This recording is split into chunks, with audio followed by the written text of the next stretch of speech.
Не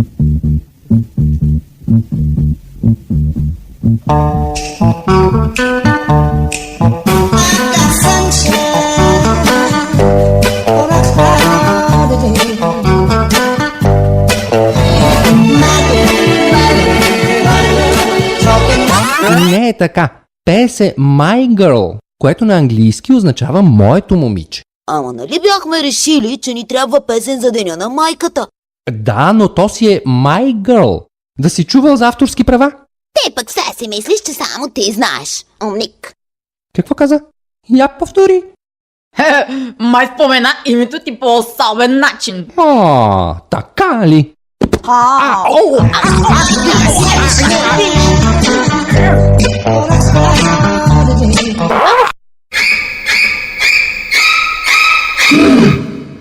Какво става тук? Разговаряме. Разговаряте? Това някакъв нов език ли е? Просто изясняваме мнения по класическия начин. Аха! Коя сте вие? Математичко ти. Не ме ли позна? Изглеждаш толкова... Изглеждаш глупаво, когато държиш устата отворена. Нали не сте забравили, че днес пристига господин Вълк? Отново е спечелил първа награда на Дружеството на гората и туризма. Напомням ви, че очаквам от вас да се държите прилично.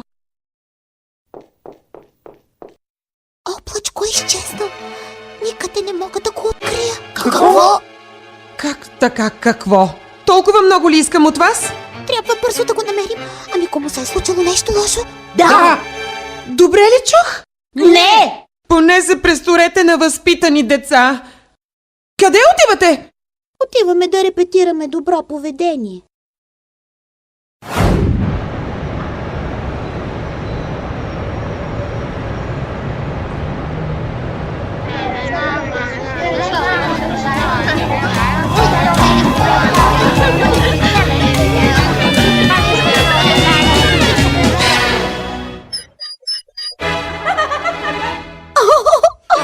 Вижте ги само как изглеждат.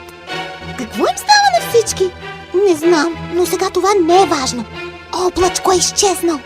Изчезнал ли? Сигурно се шляе някъде и снима. Проверихте ли на стадиона? Днес играят червеите. Вярно.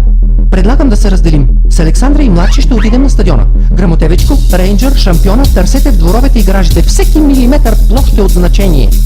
Аз имам това. Сбъркал си филма. Това е спасяването на облачко. Математичко, ти надникни в интернет клубовете. Да. А какво ще правим, господин Вълк? Отиваш на гарата да го посрещнеш. И гледай да изпревариш мама, тя не трябва да знае какво става.